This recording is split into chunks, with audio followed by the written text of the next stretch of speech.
Om. Namaste. Welcome everybody to this session of where we call it Mooji Answers, and this is a time where I get a chance to look at some of the letters that come from people who are also in Satsang, but are not able to be here right now, and so I get a chance to look at some of these letters. I don't often get so much time to do that, and I felt to use this beautiful opportunity to on Sundays to look through some of them. So you're very welcome, of course, and also the friends who are joining us still from internet. We know many of you are still here with us, and as I said before, your presence is very much here. You're not like in another room. For me, you're very much here. So let's take a look and see what is here today now. They were said there was going to be some. Do we know about this? There was some more something coming. These are just how many years of you here? There's some more other letters like this over here. Anyway, I get started with this and see what happened now. Okay, it says peace. He said, I started my journey in my early 20s, trying to find the hidden self and trying to see all of creation not as separate expressions, but as one conscience in this experience called life. I am a husband and a father of 3. I am currently in school to become a registered nurse, and I am uncertain on how to leave the mind behind and still function as a nurse. When I am on the hospital floor, my compassion kicks in, and I feel my very being is to serve the beings that are there with kindness and love. But I also yearn for nothingness found in the absence of the mind. Is there a balance, or maybe I am mistakenly trying to separate? Your insight would be greatly appreciated. Peace. It does not say the name. There's no name, so I'm going to call you Peace. It says started peace, end peace.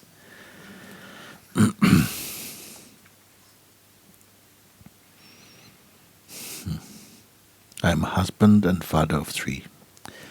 I am currently in school to become a registered nurse, and I am uncertain on how to leave the mind behind and still function as a nurse, you see.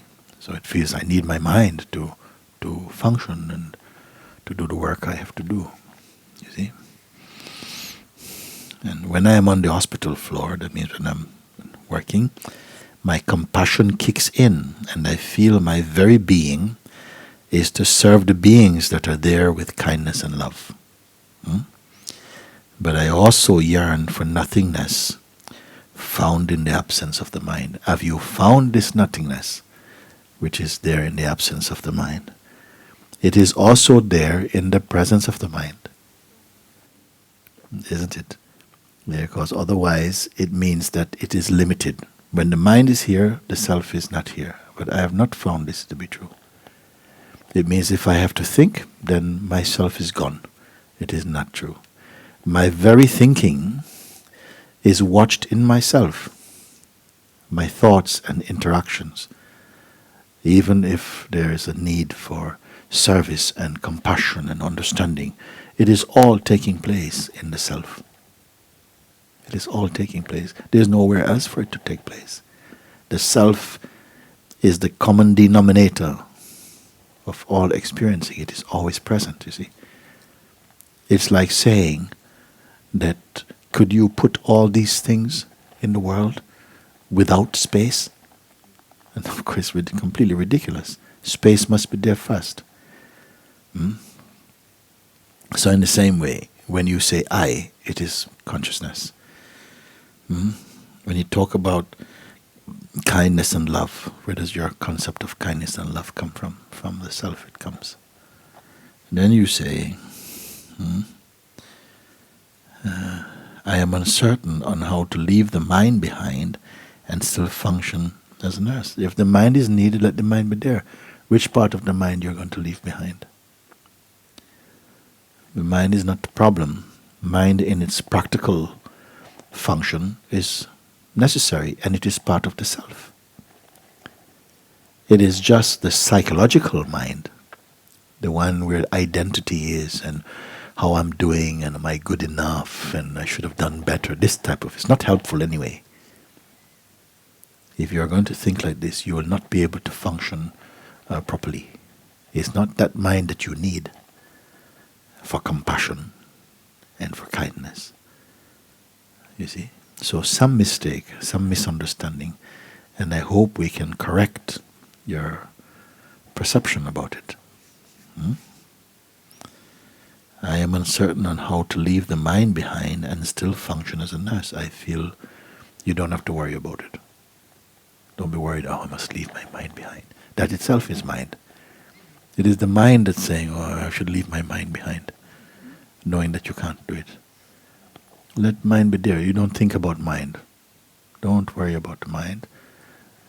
Just you stay as the self, meaning that in whose light the mind itself is seen. Then you don't have to concentrate on the mind. Just do what comes spontaneously. And don't even touch this concept of mind. It's not needed. Let mind be there without the concept of mind. Then everything is okay.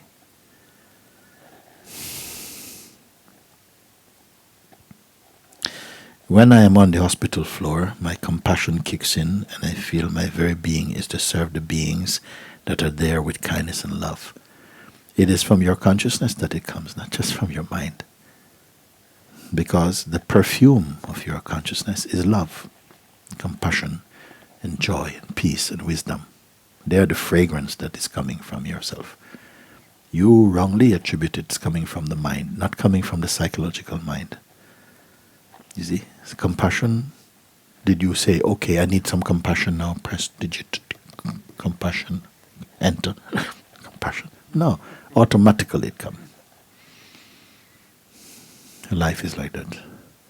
Somebody calls you sister, one calls you mother, one calls you friend, one calls you daughter, one calls you auntie, one calls you whatever. And to each role, you respond completely spontaneously. You don't think, auntie. Oh yes, niece, how are you? You don't need any time. This is the marvelousness of consciousness. You don't have to get into gear, into costume. Spontaneously. You're conversing in life appropriate to the need of the moment. You don't have to prepare nothing. It is just the marvelousness of consciousness. So this is just extra thinking. My mind, no, it's not no trouble. But I also yearn for nothingness found in the absence of the mind. So I started again. Have you found this nothingness in the absence of the mind? Have you found absence of the mind? What it means, absence of the mind. It means not giving it any attention particularly. Just being aware of the presence of the sense of being. That is the most natural. You're doing it anyway, but somehow habit and conditioning is giving it the wrong label. You're naturally in the place of beingness. You cannot not be. The person is just some kind of hybrid. If you live too much like a person, the person needs a lot of control and a lot of this. The person is a bonsai tree, basically. You're not going to get any fruits of him.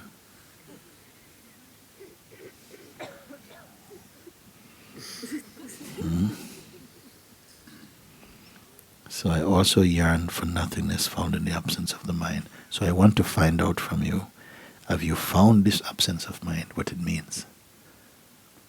Means that you don't engage about mind. Even to be thinking too much about the mind is itself mind. Don't worry about the mind. Just be aware that whatever it is that comes in mind, or comes as mind, or comes as feeling, as thought and sensation, cannot exist without you, the perceiver of it. And you stay in that ultimate place, that which sees even seeing, where even seeing is seen, just like you know you are perceiving. There's awareness of perceiving. As soon as that clicks nicely, you'll find that all these ideas about balancing and how can I balance and how can I get it right, all that drops away. It's just unnecessary junk. Your being is managing spontaneously. When you're in the bathroom having a shower, do you have to think, should I put my leg on this thing and then take this soap and then take this flannel and rub this soap and put the soap back and then put the leg down and put the... You don't think at all. When you're walking, do you put left, right, left? No, you don't. You do it. All life is so spontaneous for you. Then we're thinking, how can I do? You don't have to know how to do. It is happening. Life is just happening. Who gave you the job to balance life?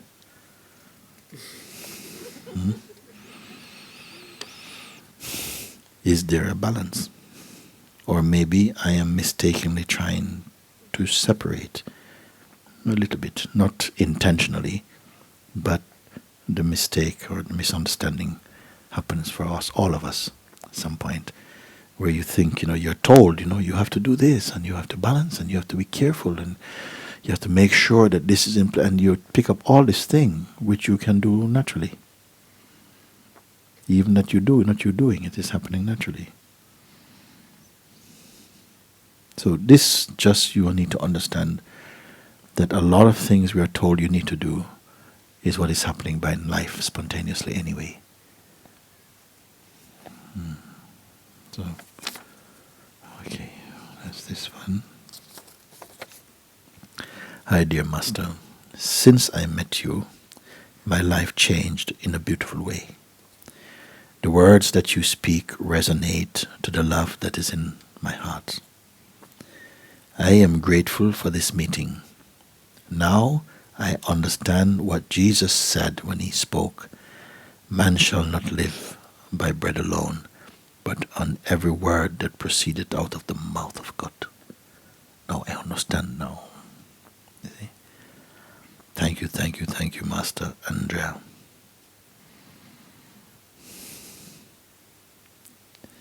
It means man shall not live by bread alone. You don't live because you eat food. It's not that's what makes you live. Maybe survive. Maybe live mechanically. Protects, gives life to the body biologically. But that what makes you live, he says, but on every word that proceeded from the mouth of God. Meaning that when you are in alignment and in harmony with the divine being, with the divine presence, that is life. Not, whether you are vegetarian or non-vegetarian and how many calories you eat and whether you avoid sugar and you must don't drink coffee. Not this thing make you alive. But that your life is in alignment with the truth. That is life. You see.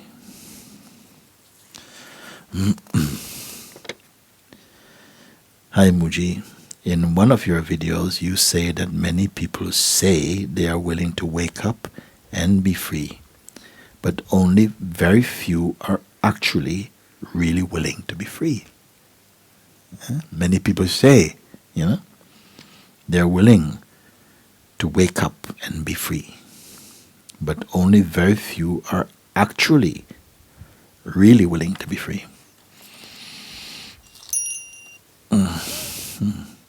This touched me deeply as I recognize I was also just saying I want to be free, and there is not yet 100% willingness to give up everything. Is therefore time and suffering of ego the only way to maturity and complete willingness to be free? Or is there a quicker way to complete willingness? Thank you very much, Mickey.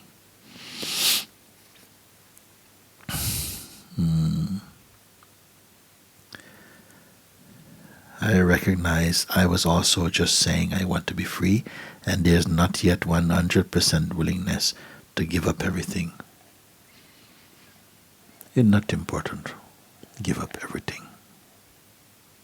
Who can do it? You don't have everything. Or you're going to give up everything. You have nothing actually. You know? You can say, I falsely thought I had these things. Now I see they were yours. You maybe say something like this. But now I see that there's not yet 100% willingness to give up everything. Maybe to have the attitude that if it was required to let go of all, what is giving up everything?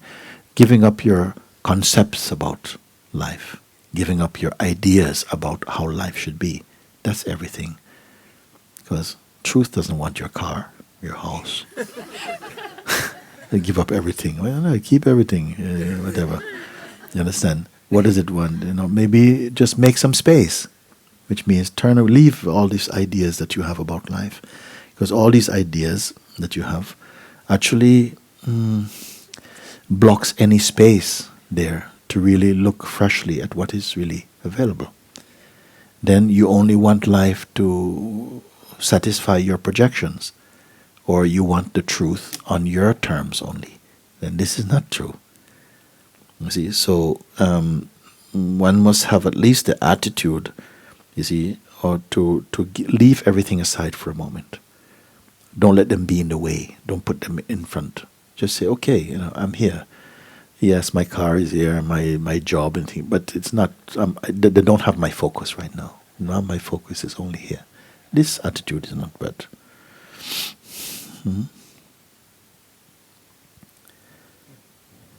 Is therefore time and suffering of ego the only way to maturity and complete willingness to be free?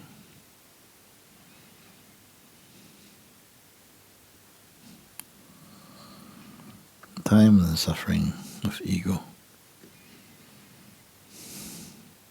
Suffering and pain and so on trigger more the incentive to be free of pain and to find some space which is free of pain. So maybe it supports authentic striving or something. But they're not that necessary. You don't have to go through all more and more pain and so on.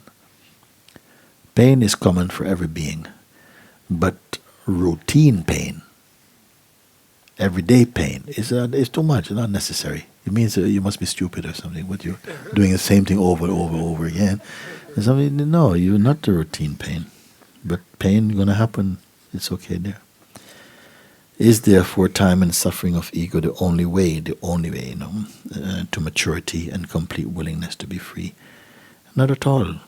Some people, they came into life, and from their children they are attracted to the truth. They didn't have to go through the teenage years and joyriding and swinging off trees and so on. From their young, they had some love or they have a sense that there's something bigger than this. Very often children, they have this sense that there's something bigger than all of this. Even though my parents are telling me, eat your greens and do your stuff and watch out, they know this. Like something bigger than this. Then maybe later on you might lose it a little bit. Is there a quicker way to complete willingness? Maybe you better ask, is there a quicker way to complete freedom? Why go to willingness? Why you're trying to be willing when you can just be free? Sometimes I say, why try to be special when you can simply just be yourself? Why try to put so much energy just to be willing to be free? No, just be free.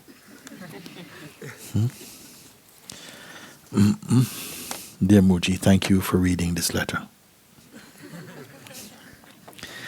There came sudden urge to write to you to show you gratitude. From the first video I came across wandering through the internet, it was perfectly clear. This is what I was searching for and wasn't even aware of. This is grace. When you speak, my heart sings. It took a while to surrender to your words, or as you often say, to existence. It took some time to gain trust and courage. Now, all I feel is love, joy, and the simplicity of life. Thank you. I bow at your feet, as I often do in front of the television. Forever grateful and hoping to meet you in person, or better say, in presence. Love, Marijuana? No, sorry. Marijana, sorry. Marijana from Croatia. So, sorry. P.S. Many thanks to all the people around you who make satsang available. Yes.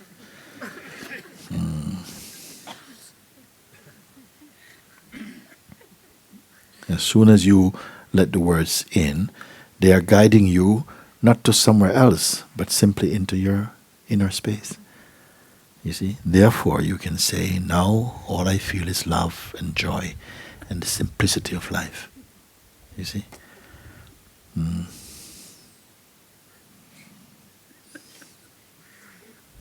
I bow at your feet, as I often do in front of the television. I had some friends, they sent, I think they were in Maui, no? They were showing, they sent a picture where Mooji was there on the television, and they put some mala on the television, like it looked like it's around the neck. That's how they do this. It was very funny. So forever grateful, open to meet you in person, or better, let's say in presence. Very good, Marijana. I'm sure other people made that mistake on the name.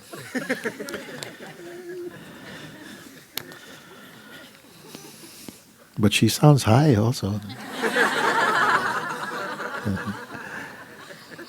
Beloved Mooji, so much is happening right now, and yet there is something which is not happening. I have come to understand this kind of language.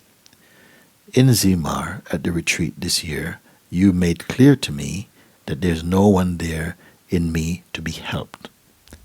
In Satsang, we don't cure, well, because I said in Satsang, we don't cure the patients, we kill them. It's true. Were some of the words you spoke to me. Now I find myself in a situation which triggers off deep-rooted tendencies of mine. I work with disabled people, and one of them can show a very special behavior, like shouting very loud, hitting, spitting. Still, somehow, I feel very attracted and close to him. He started just recently on our group, and he is triggering this thing off in me. It is a fear, a well-known fear, and I know he is not the cause of it.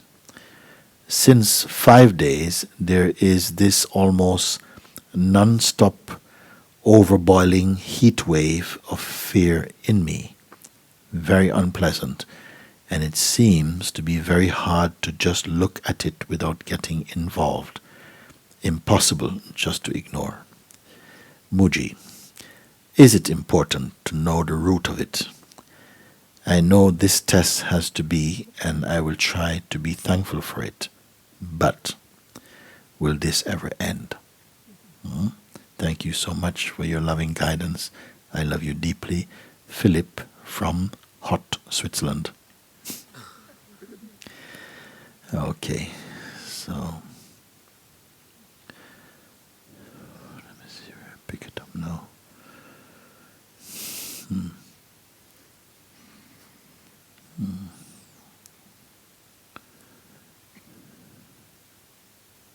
So you came to an understanding that there's no one really there inside to be helped of such. But some situation has come that is triggering some deep-rooted tendencies, and someone who you're taking care of have very strong behavior, very strong tendencies of shouting loudly and hitting and spitting. That's the behavior, you see.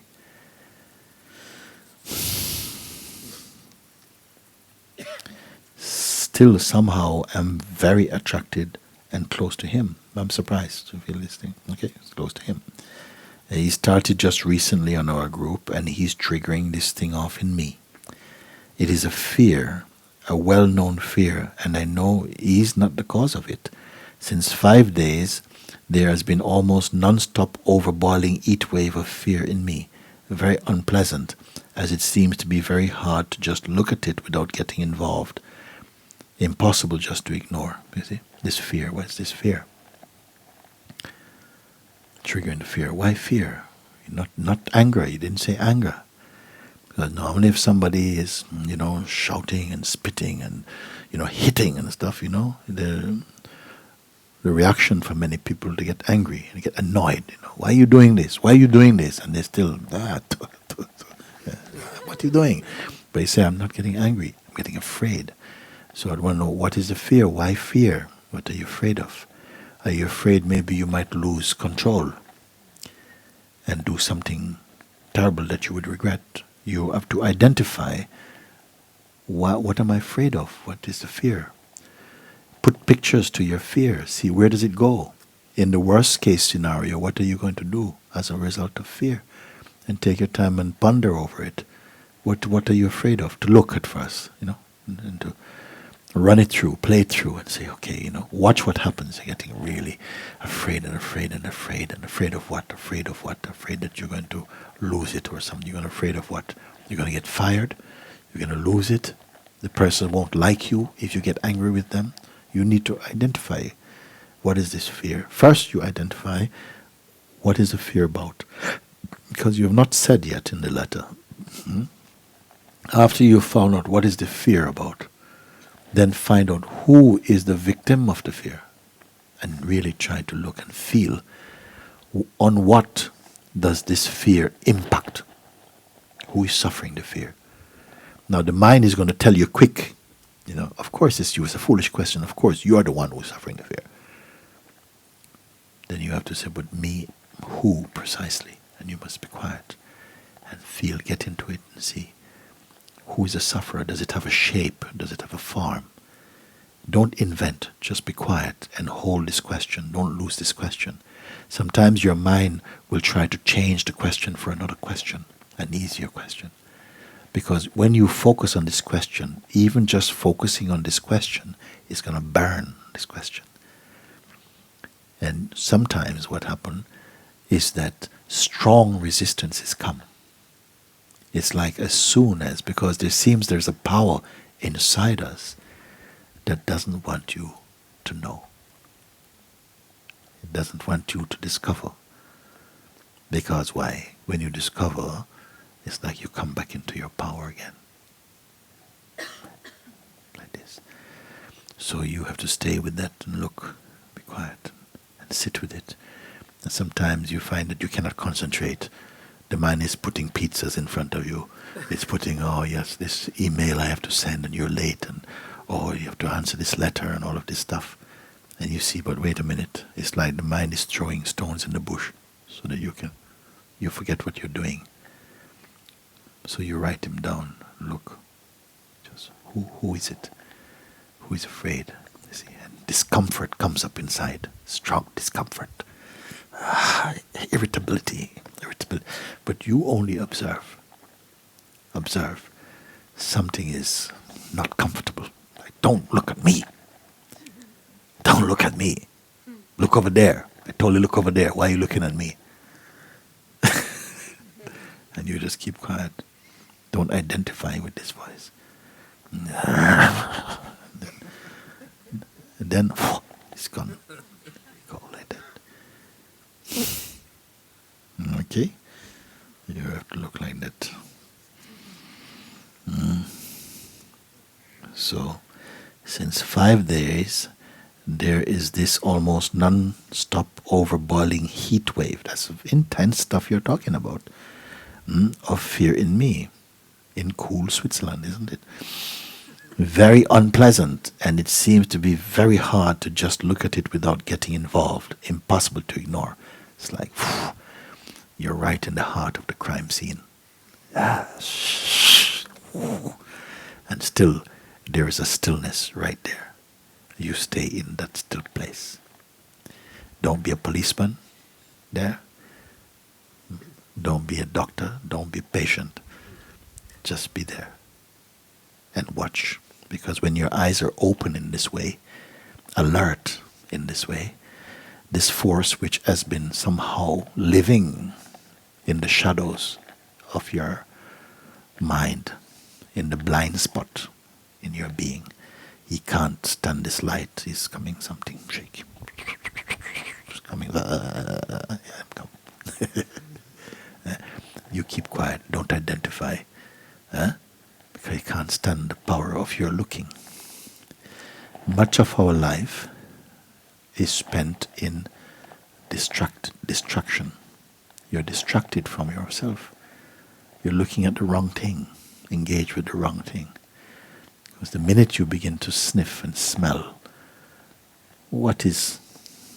something is here that I've been taking to be me, but it's not me. It's just some idea I've been holding on to.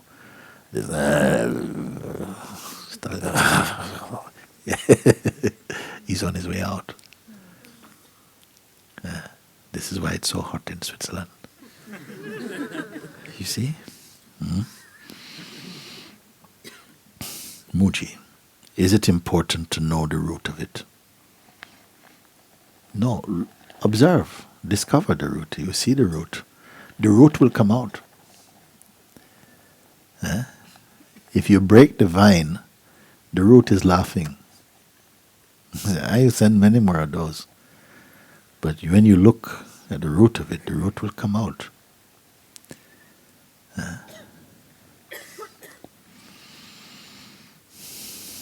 I know this test has to be, and I try to be thankful. Don't try to be thankful for it. Don't spend too much time just being thankful. Just look. But don't identify. This exercise you must try again and again. It's not difficult. It's not difficult. It's only that there's resistance. There's some resistance to look. But the resistance is not your resistance. It's the mind resistance. You see? And you must know the difference between your mind and your being. When you know this, the days of delusions and distractions, they're coming to an end. You will not be living like enslaved to your own projections and fears. You see through them, and they will vanish like a cloud in the sky. They go like this. Very good.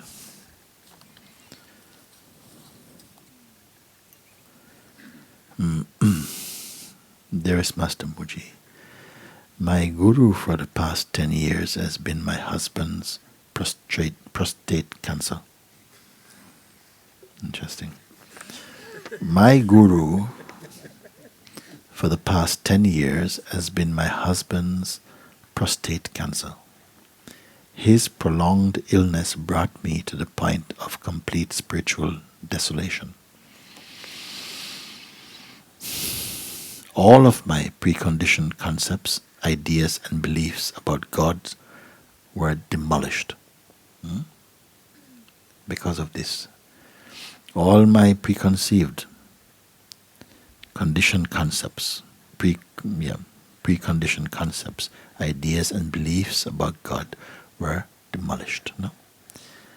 As it is seen now, this was the perfect condition for the truth to be revealed in my heart. I began spending many hours watching your videos and satsangs, deeply in search of answers to all of this pain and suffering. Other teachings pointed me to different ways of identifying as the person.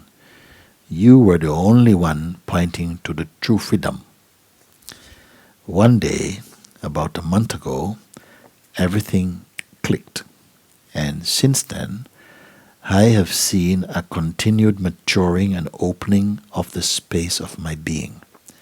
My husband even asked me, "How can you be so happy when I feel so bad?" I said, "I don't know." I may never meet you face to face, but wanted you to know that my heart dances now and knows an unexplainable tranquility. With love, Trisha in California. A beautiful letter, isn't it? Sometimes we have some concepts we hold on to for a very long time. But when it's time for you to move on from them, life will send you something, either an intense experience that means you cannot hold your concepts anymore. You can't hold it. It has to go. You see, your concepts about God is not God. Your concepts about life is not life. You see, so sometimes life will shake you, and then you can't hold on to your concepts anymore. And when you let them go, you, in an instant, you feel though that if I let them go, I'm lost. But unexpectedly, when you are free of them, you are free. Nobody told you that before, but you hold on to them. You feel, no, they are part of me. If I lose this, I'm losing a part of me. Then when you lose them, you feel they're apart from me, not a part of me. They're apart from me, and I'm fully here. If you lose everything, guess what? You are still fully here.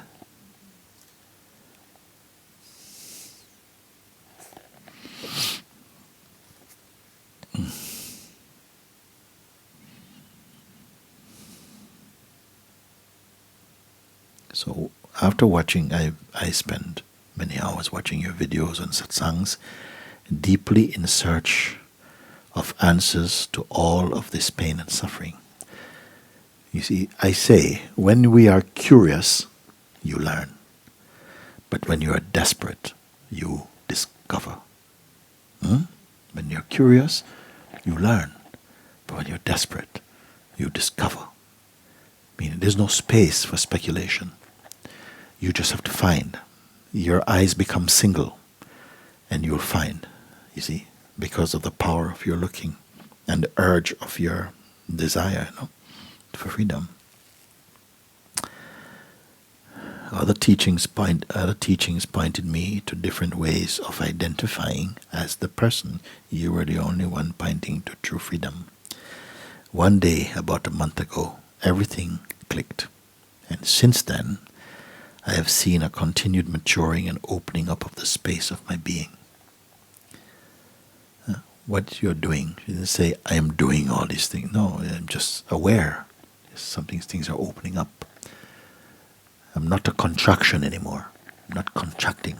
Something is opening. Like the flower of consciousness is opening. My husband even asked me, how can you be so happy when I feel so bad? You see? And I said, I don't know. Maybe for the moment he's not ready. Maybe you could say, well, why don't you watch some satsang with me? But maybe she knows best. Maybe at the moment I don't tell him. No, I don't know why I'm feeling so good. You see? I may never meet you face to face, but want you to know that my heart dances now and knows an unexplainable tranquility. Where did all of this come from? outside or inside? Arising from inside. Everything is inside. But you have to be aware of it. You only have to be aware of it. If you're not aware of it, you keep looking outside. They tell the story of one man, two friends, no? Two friends, these two men, they spent a lot of time they're from a small town, but they were friends from they were very young. They shared everything. They talked about everything. They would sit under a tree and they'd talk about everything. They so loved each other, enjoyed so much each other's company, and they told all their secrets. Let's call one Mr. A and Mr. B. So Mr. A is married. He has a wife and a son. His wife is a little bit money-minded, and he's a bit sort of cautious about that. He has a nice amount of money, but he's afraid if I just make it available to his wife, she's going to spend on all kind of things, and in a short while they will have nothing. So he confided to his friends, I have all this money, but I don't want to spoil my wife and my son. But I want to care for them. If anything ever happened to me, I want you to know that I've put this money in a box under the house. Okay? Okay, thank you. And then they talked about other things. Now, Mr. B, the friend, went traveling around the world for some time, and after 8 months or so, returned home. In the meantime, Mr. A, his friend, passed away, had an accident, passed away. When the friend who has been traveling now came back to his town to see his friend, he was walking on the way and he sees the wife of his friend and the son on the street begging. Yeah, give me a cup of tea, Helping look dirty and miserable. So he immediately walks over. Amma, huh? You are my friend of my husband. Yes, well, what happened to him? What happened to A? Oh, you don't know? He passed away, suddenly like that. Oh my God, when was this? Oh, months ago. Now we have nothing at all. We are begging him on the street. Please help me. Oh, Amma. I have good news for you. I'm sorry about all of this. But your husband has left a lot of inheritance for you. So immediately her mood is changing now. Why? Because it's coming from a trusted friend. A very loyal friend. Then he says, come, together, come now, let's go. Enough of this begging, come. So they went home to the house, and he goes and they take up the floorboards, and he doesn't know exactly to look around, and they're pushing, digging, and then after a while, dig.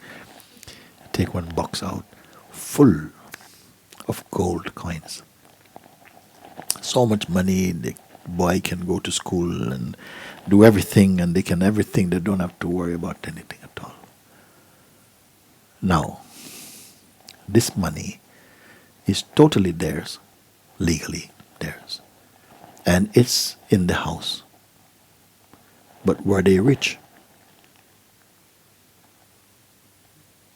Were they rich? No. And yes, the monies there belong to them, but they are unaware of it. Then a friend comes and tells you, listen, there's no need for you to be begging because your husband has made adequate provisions for you. So just hearing the good news from a trusted friend, already the mood is changing, you see. Not only does the friend say that, he says, come right now, we go together and we look. And they find together. So in the same way, each one has a golden treasure inside. the treasure of the self. But we're looking like beggars, looking for a life, when you yourself are life. But until someone points it out to you, you're not aware. This is all Satsang is doing, pointing you back to your treasure, you see.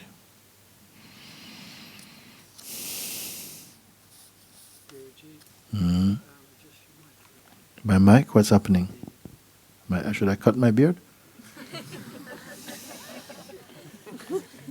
One day I'm going to come to Satsang completely shaven.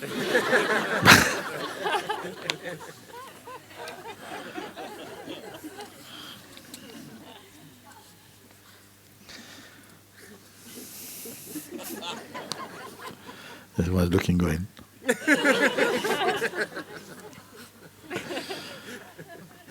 My mother would be happy. Actually, no. She prefer a little hair. Beloved Mooji, Namaste. Thank you so much for everything. I spoke to you last week on Skype in Cornwall at Orange's Place. We would be grateful if you could visit Bristol, please. In Bristol, we have a large community of truth seekers. I honestly feel a lot of people will be benefiting by your presence. I also spoke to Sita, the one who does the videos, and Sharon of Inspired Times. We all are very happy to organize the satsang. Also, I will be honored if you and the Sangha team stay at my house. I am happy to cook you all healthy vegetarian and vegan meals. Much love, Padma Shri. That's very nice. Right. We had a talk on just a little while ago, Skype with Orange from Cornwall. These are friends in Cornwall, Sangha in Cornwall, beautiful group. And I've been promising I will go there. Then Padma Shri says, look, while you're there, when you come to Bristol, and I have never been to Bristol in England, and I hear it's a very nice place. And we have some vegan meals waiting for us there. Very nice. You have enough now? Or we do one or two more? We go? We go? Okay. Dear Mooji, my life is disheartening. Emotions are negative. They are too intense.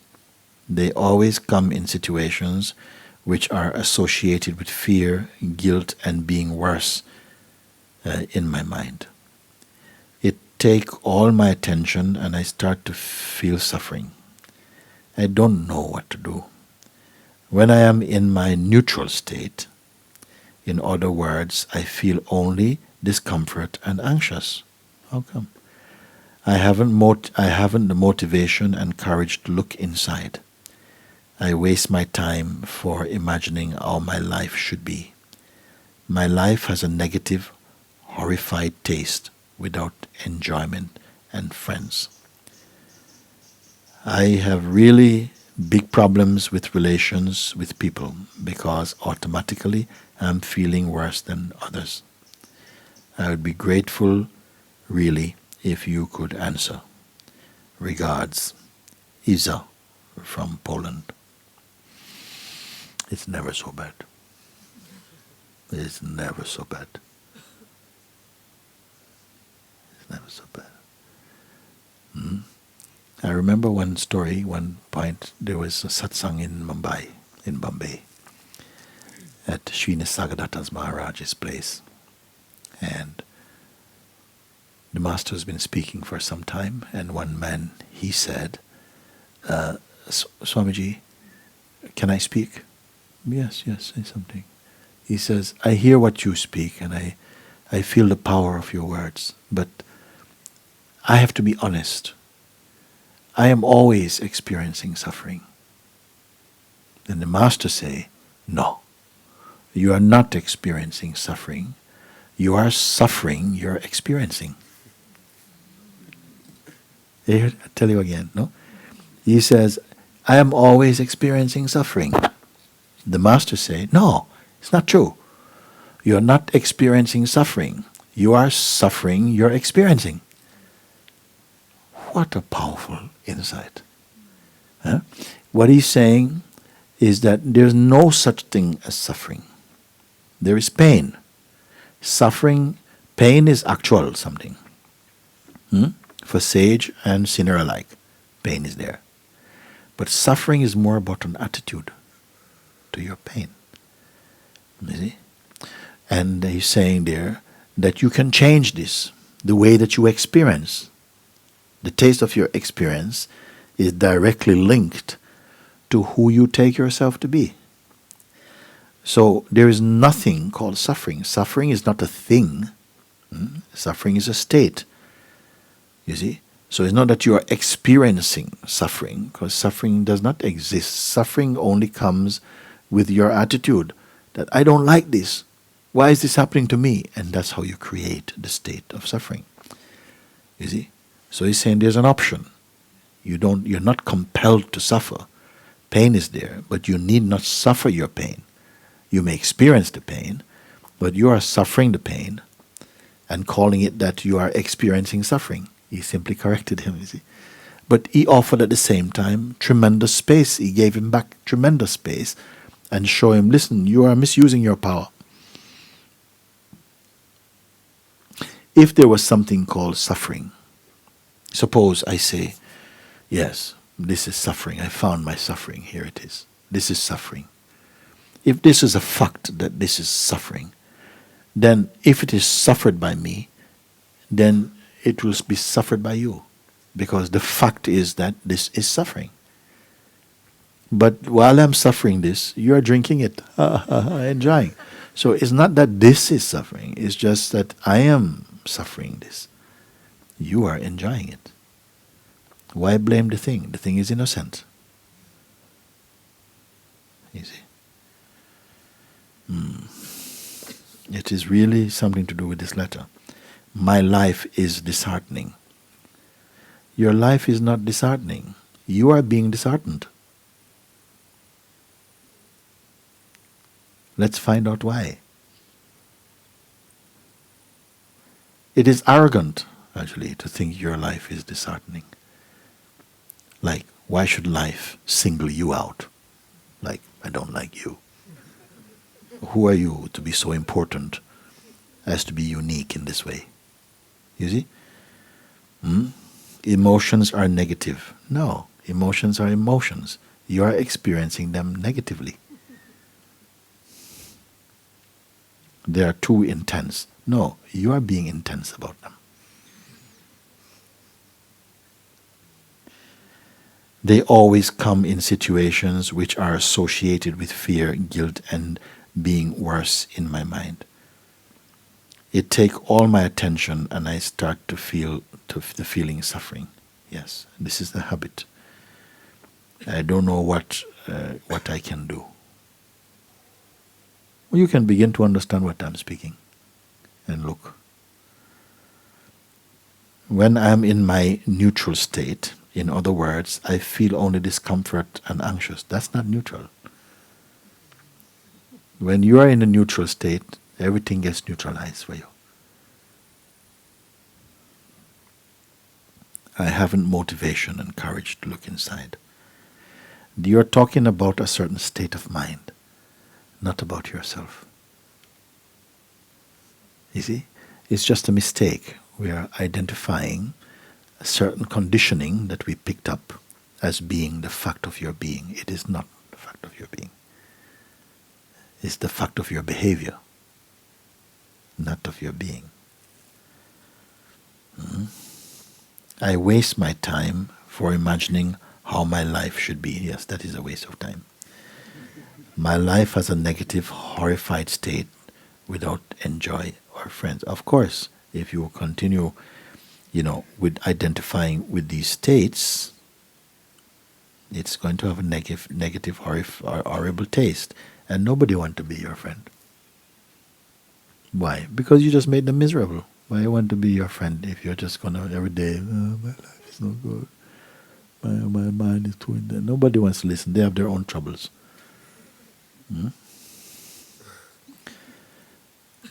I have really big problems with relations and people. Of course.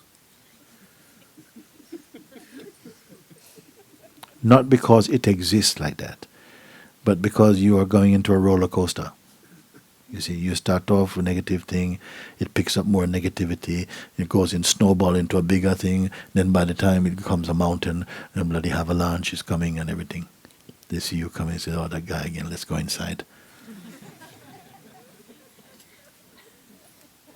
But this is not you. This is not your true life. You're going to discover your true life, and your laughter is going to come back. Your joy is going to come back.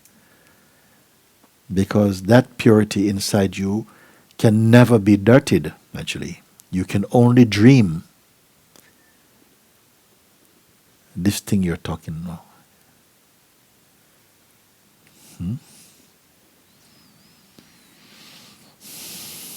I have big problems with relationships with people because automatically I'm feeling worse than others.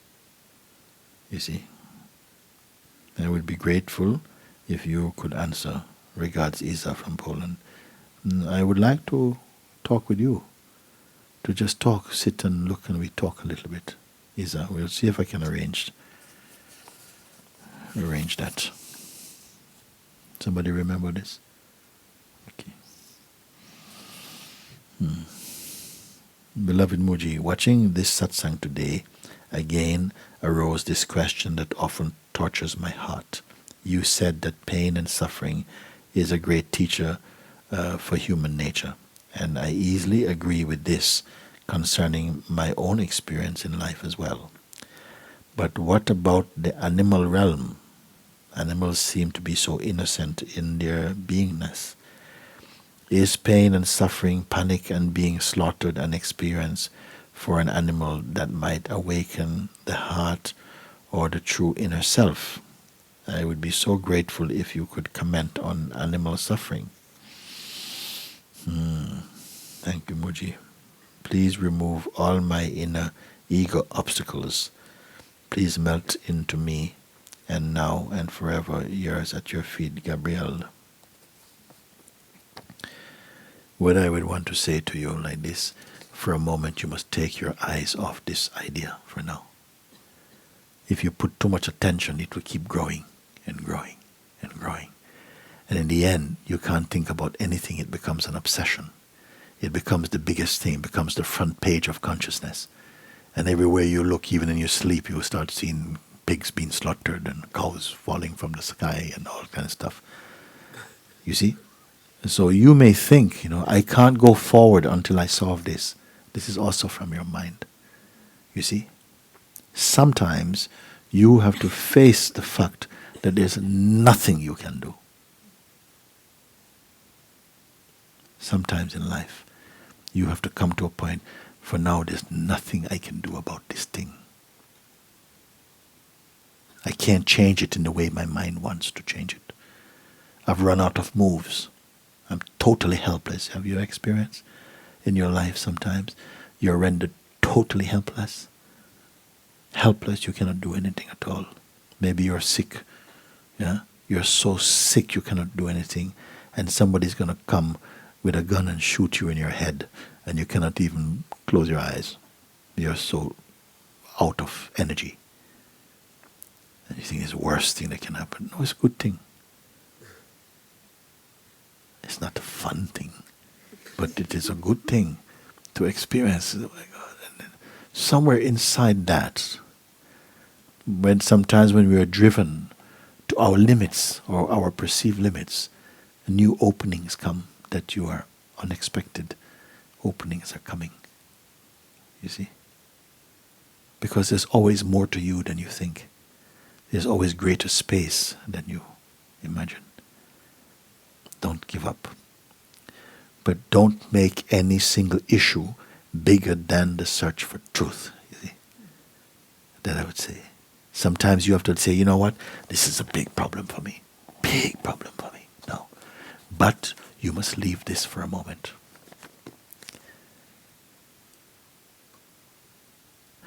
People ask different questions. Many questions I call knowledge questions. How do I do this? What can I do about that? If this thing happens, what would you do? This is called knowledge questions. I don't encourage knowledge questions. I encourage freedom questions. Freedom question mean you may say something to me and may alter my perception of how life is. It may create some change in my perspective. A freedom question could liberate my mind from a lot of trouble immediately. You see? But sometimes we feel threatened by such thing because the mind says, no, learn more, study more, study more. If you study everything, you study your way into freedom. Isn't that true? You may have to throw all that away.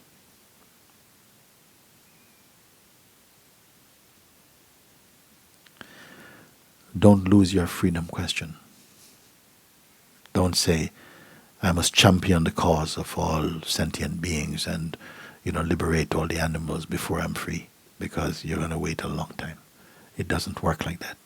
So for a moment, whatever it is, whether it's the animals or the children or famine or wars or whatever it is, you must learn to leave that aside for the moment. And you must go and find out something about you. As a person, there's little I can do.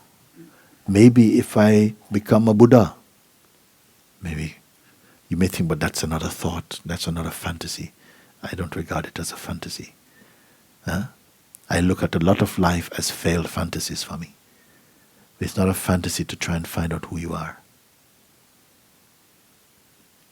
Find it out and then come and see how this looks again after. If it's still like this, look again. But many people are stuck. What about the children who are abused? And what about the women who are raped in this country? What about female circumcision? What about all this food that we make and people are starving and they are burying mountains of food in this place? What about the pigs? What about the cattle? What about this thing? What about the grandmothers? Oh, the cats are dying of this and salmonella. And, oh my God, hang on a second, guys. What are you here for? You find out about this.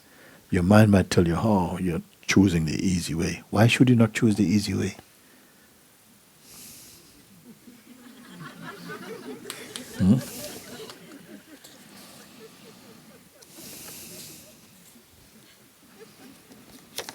I have two. Should I do it? Yes. Okay. Dear Mooji, Namaskar. Om Mahadev. I know, Mooji, your blessing is with me. I trust you. You say I am awakened, but not aware of this. Yes, my mind can't understand the difference between real and imagined world. I have some questions, better say confusions. 1. Do I have to do meditation and stay in pure heart, that's Satchid, condition for a week or a month or a year to feel the self? No. Question 2. I think if I meet Satguru, Papaji, the Buddha, Osho, Ramana Maharishi, they will be a blessing because they guide me in Hindi, better communications. But it's not possible now. Or, if I will be just with you, Sadguru Mooji, am I going to realize myself? Is it possible without speaking English? Only few words, just silently and in satsang, only through the presence of Sadguru. Yes. Question 3. I feel some pressure at my third eye when I try to do nothing. Will chakra meditation, Buddha Vipassana meditation help? Maybe. Question 4. Is there anyone who can help? I have only silence that I can understand. Sorry. Question 4. Is there anyone who can help? Yes. I have only silence that you can understand. Yes. About myself, name Darshan Pandya, age 22, male, from Rajasthan, India. I don't know, but something attracts me towards Atma Tattva, that's enlightenment, from my childhood. I am seeker to meet the self.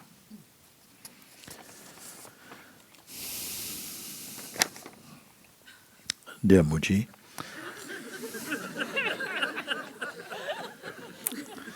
I don't answer like this because I'm tired, okay? I just like to express my gratitude. You have guided me through your books and YouTubes to what can hardly be expressed. Yet I tried in the annex. What's annex? Yet I try in the annex. Yours truly. What mean? I tried in the annex.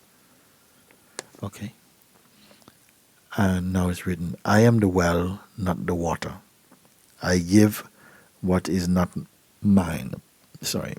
Not by splashing, but by deed of flowing. I am the source, not this life. I am in what exists, not by talking, but by giving what arises in me. I am the beginning, not this existence. I know what is, not by thinking, but by being aware of what is in me. I am awareness, not the being. I am in what is, not by knowing, but by being that, what that is in me. I am conscious, not the awareness. The one is in me, not by living or giving, but by being that, by being all in me.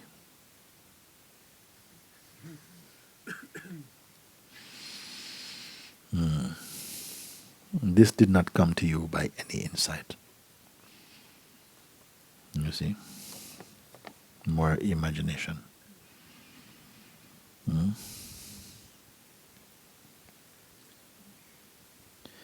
You say, I am the well, not the water. You are the water and the well and beyond that. I give what is not mine. Not by splashing, but by deed of flowing. I am the source, not this life. You are both. I am in what exists. I am what exists. Not by talking, but by giving. Both. What arises in me. I am the beginning, not this existence. Yes, both. I know what is. I am what is. Not by thinking, but by being aware of what is in me. I am awareness, not the being. You are the being too. I am in what is. Not by knowing, but by being that, what that is in me. I am conscious, not the awareness. Impossible. The one is in me, not by living or giving, but by being that, by being all in me.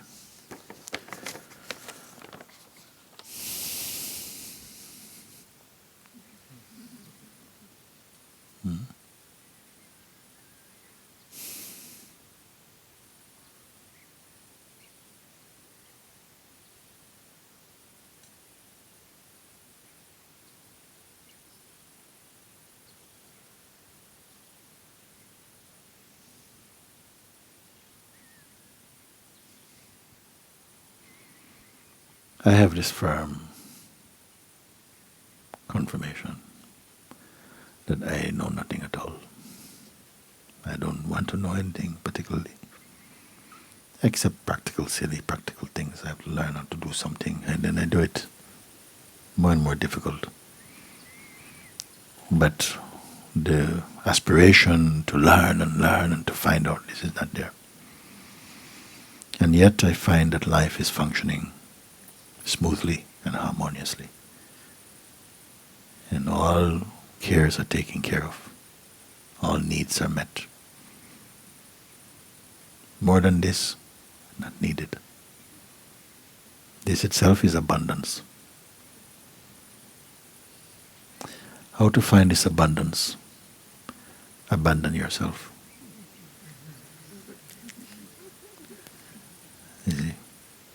These things, they sound like prose and poetry, but they are simple things.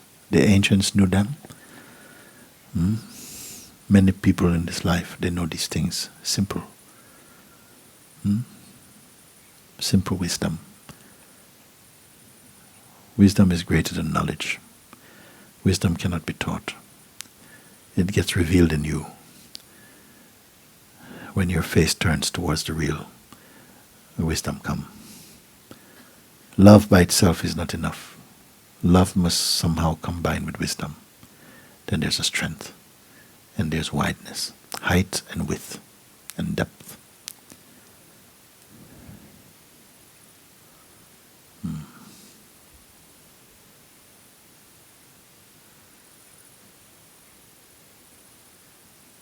May all who seek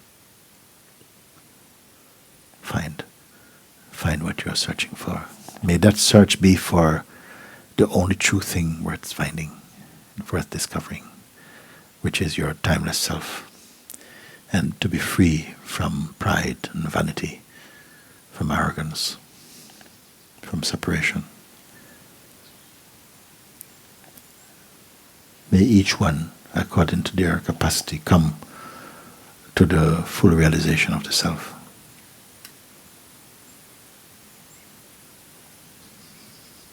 And may all who meet you on the way of life be somehow touched by your presence, your grace and light and openness, your wisdom, your love.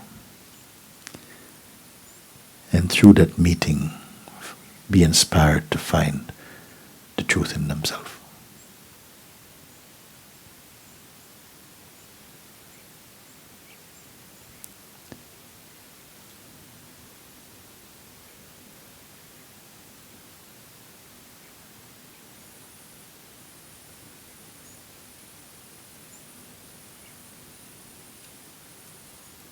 May each one transcend the hypnosis of personal conditioning and be happy. A happy being is naturally generous and open and kind.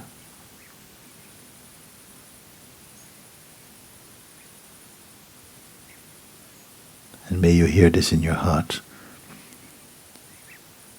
as though God itself was calling you.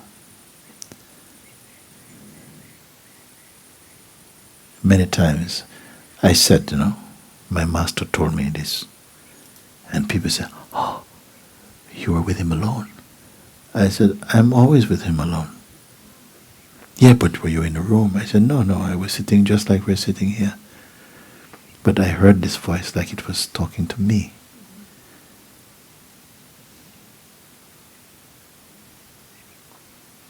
And may we hear like that. Because the truth calls you only to freedom. There's no tricks. It wants nothing from a human being. What can it want from a human being? What has a human being got?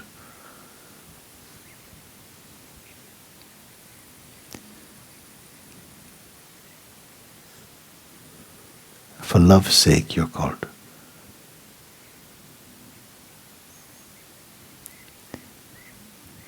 So,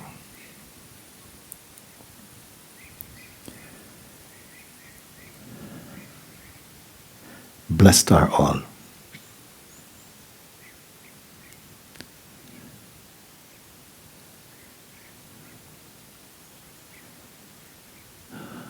Okay. Thank you very much. Very good to see you come, so many stay behind after so long, and to share in this part of satsang. And may you find the days ahead, not only days, they should not stop. May they unfold in greater and greater insights and deeper joy and peace for you.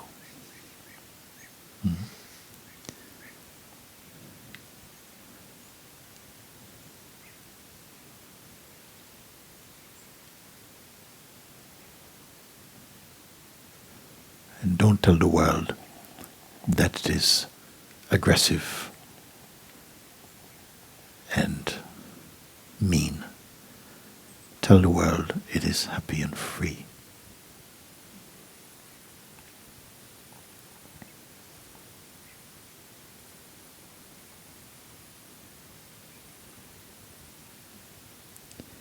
And be the evidence of your own words.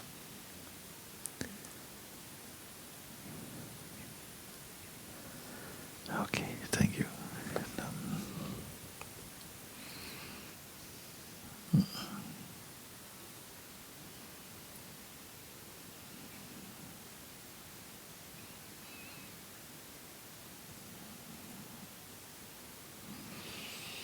Are we having any more music, or is finished now? What, we are good? Is there something? You're not ready? We can finish. Hmm? Shivali?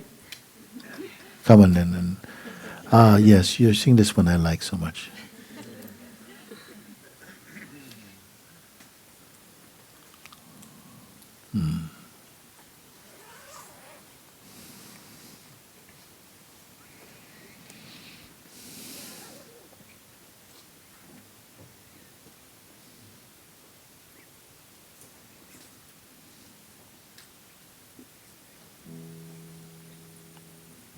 You come and you will bring it when.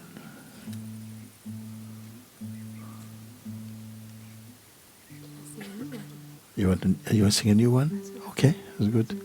I don't mind.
I love unprepared.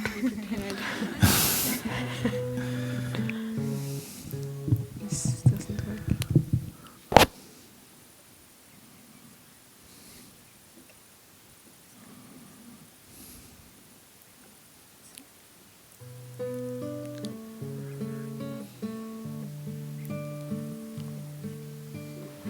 Guru Brahma, Guru Vishnu,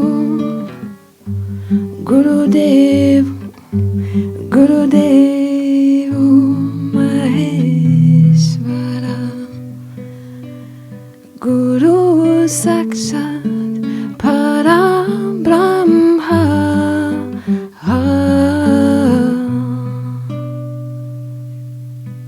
Tasmai Shri Gurave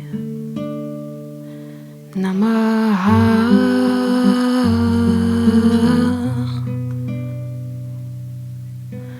Tasmai Shri Gurave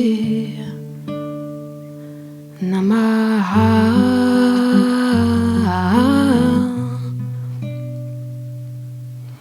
Shri Shri Shri Guruji Namaha.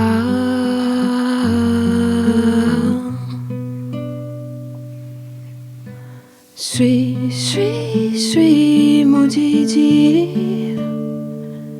Namaha.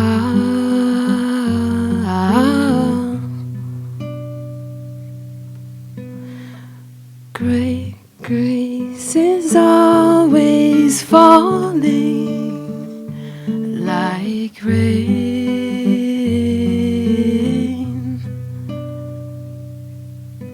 Grace is always falling.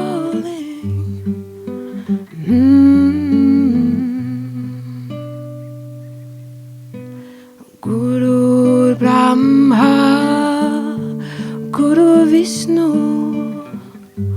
Guru Devo Maheshwara,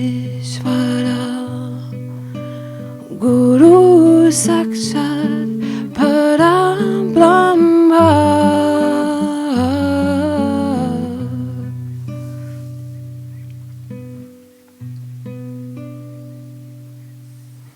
Tasmai Shri Gurave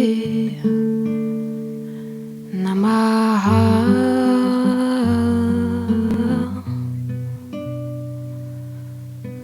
Tasmai Shri Gurave Namaha.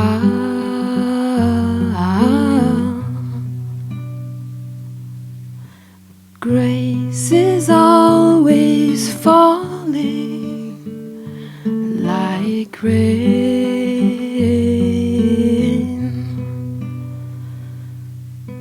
Grace is always falling.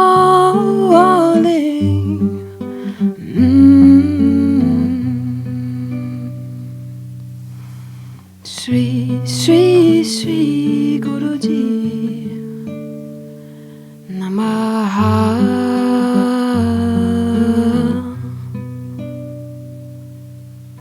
Sri, Sri, Sri Mooji